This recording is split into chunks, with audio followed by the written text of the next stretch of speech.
ሰላም እንዴት ናችሁ? ቬሮኒካ አዳነ ነኝ። ያው ብዙዎቻችሁ እንደምታውቁኝ ኦርቶዶክስ ላይ በሚደርሱ በደሎች በጣም በተደጋጋሚ ብዙ ጊዜ ድምጽ ሰውን ታውቁኛላችሁ። ስፔሻሊ ደግሞ የሆነ ዓለም አቀፋዊ ዓለም ላይ እንዲታይ ሌሎች አካሎች እንዲዘግቡልን ድምጽ እንዲሆኑን በተቻለኝ መጠን በእንግሊዘኛም በአማርኛም በጣም ብዙ ጊዜ ድምጽ ሰውን ታውቁኛላችሁ ሁላችሁም። እና አሁን ላይ ደግሞ አርሲ ላይ በሚገኙ ኦርቶዶክሳውያን ላይ እየደረሰ ያለውን ግፍ ምን ነው በአሁኑ ዝም አልሽ ላላችሁኝ ምን ማለት እንዳለብኝ ግራ ስለገባኝ ነው። የምሬ ነው የምነግራችሁ። ማለት እግዚአብሔር ይፍረድ ብዬ ፖስት ከማድረግ ውጪ ቪዲዮ መስራት አልቻልኩም። እግዚአብሔር ቢፈርድ ነው የሚሻለው፣ የሱ ይብሳል። እና አሁን ያለው አማራጭ ለእግዚአብሔር መስጠት ነው። እግዚአብሔር በጣም እድል መስጠት ያውቅበታል። ለሁላችንም እድል መስጠት ያውቅበታል። በጣም እድል ሰጪ አምላክ ነው። ዝም ሲል እግዚአብሔር እድል እየሰጠ ነው። እድል እየሰጠን ነው።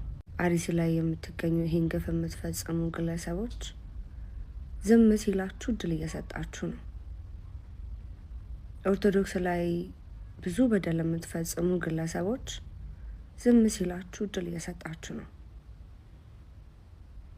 እሱ የጀመረለት ማንም አያስቆመው። እሱ መፍረድ የጀመረለት ከባድ ነው። ይህን ጉዳይ የሚመለከታችሁ የመንግስት አካላት እባካችሁን ማድረግ ያለባችሁን ሁሉ አድርጋችሁ ኦርቶዶክስ ላይ የሚደርሰውን ግፍ አስቆሙልን እባካችሁ። እኔ እንደ አንድ ኦርቶዶክስ እምነት ተከታይ ሴት ነው የምጠይቃችሁ። አርሲ ላይ ለምትገኙ ይህን ግፍ ለበደላችሁ፣ ይህን አርሲ ላይ ብቻ አይደለም ኦርቶዶክስ ላይ ግፍ ለምትፈጽሙ በሙሉ አንድ ነገር ልንገራችሁ። ኦርቶዶክስ ላይ ብቻ አይደለም ሰው ላይ በአጠቃላይ ግፍ ለምትፈጽሙ ሰው ላይ ስልጣን የለውም። ሰው ላይ ስልጣን ያለው እግዚአብሔር ብቻ ነው። ምን አረጓችሁ? ቆይ አሁን ሰላምን በሰበኩ አንድነትን በሰበኩ ምንም የማያውቁ አባቶች ላይ በዚህ ልክ ግፍ መፈጸም ምን አጠፉ? ምናችሁ ላይ ደረሱባችሁ? እንኳን እነሱ ላይ እኮ ጦርነትን የሚሰብክ ላይ በጣም ክፉ የሚባሉ ሰዎች ላይ እኮ እጅ እኮ አይነሳም።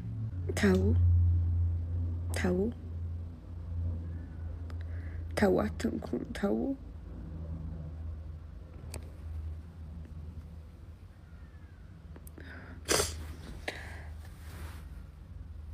እግዚአብሔርን ፍሩ።